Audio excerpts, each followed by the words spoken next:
வணக்கம், welcome to Chitra Murali's kitchen. இன்னைக்கு வந்து நவராத்திரி 3வது நாள். இன்னைக்கு என்ன நம்ம வந்து நைவேத்தியம் பார்க்க போறீங்கன்னு பார்த்தீங்கன்னா, கேரட் கீர் பண்ண போகிறோம். அப்புறம் பட்டாணி சுண்டல், இதுதான் நம்ம இன்னைக்கு பார்க்க போகிறோம். ஃபர்ஸ்ட் வந்து பட்டாணி சுண்டலுக்கு வந்து பட்டாணியை நான் வேக வச்சு ரெடியாக எடுத்து வச்சாச்சு. கொஞ்சமாக உப்பு போட்டு பாருங்க, இந்த அளவுக்கு, அதாவது ரொம்ப இது மாவா இல்லாமல் கடுக்குன்னு இது மாதிரி இருக்கட்டும். அப்போ தான் நல்லா சுண்டல் சாப்பிட்றதுக்கு நல்லாயிருக்கும். நீங்கள் நல்ல ஒரு மீடியம் ஃப்ளேமில் வச்சுட்டு ஒரு 4-5 விசில் விட்டுருங்க. கரெக்டாக இருக்கும். இந்த மாதிரி கரெக்டாக வெந்து வந்திருக்கும். இதுக்கு நம்ம வந்து மேல் பொடி தான் போட போகிறோம். ஸோ அந்த மேல் பொடியும் இங்கே பாருங்கள், இந்த மாதிரி குறைன்னு அரைச்சிருக்கு.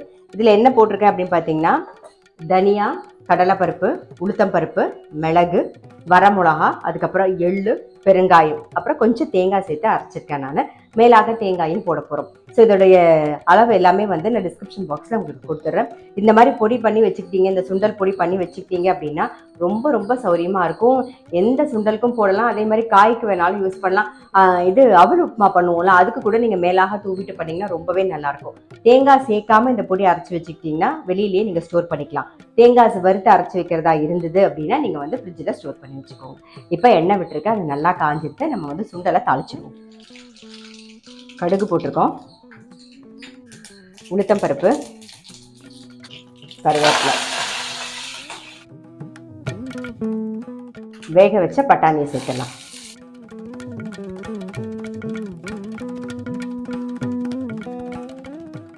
சுண்டல் பொடியும் சேர்த்துருவோம்.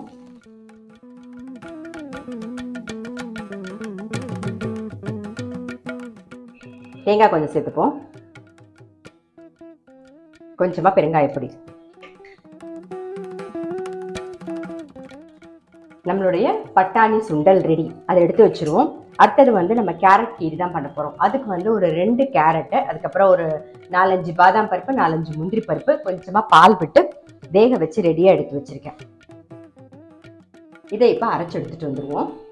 கேரட்டு அப்புறம் பாதாம் முந்திரி அரைச்சாச்சு. அரைச்ச விழுத இங்கே பாலில் சேர்த்துக்கலாம். கேரட், பாதாம், முந்திரி பருப்பெல்லாம் வேக வைக்கும் போதே ஏலக்காயும் சேர்த்து போட்டுக்கலாம். நான் ஏலக்காய் போடாததுனால இப்போ ஏலக்காய் பொடி தான் சேர்க்க போகிறேன்.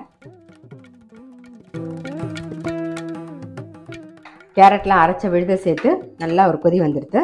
இப்போ சர்க்கரை சேர்த்துக்கலாம். சர்க்கரை ஸ்வீட் உங்களுக்கு தகுந்த மாதிரி பார்த்து போட்டுக்கோங்க. நான் ஒரு குட்டி கப்பில் 1 கப்பு போட்டிருக்கேன். சேர்த்துட்டு ஒரு கொதி வரட்டும். அதுக்குள்ளே இப்போ என்ன பண்ண போகிறோம்னா, நம்ம லெமன் ரைஸ் தான் பண்ண போகிறோம்.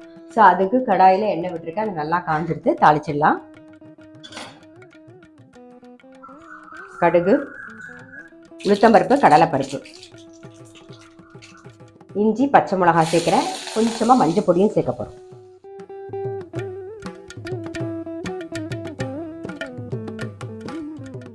ஆல்ரெடி சாதத்தில் உப்பு போட்டிருக்கு. ஸோ லெமன் மட்டும் புரிஞ்சுக்கலாம்.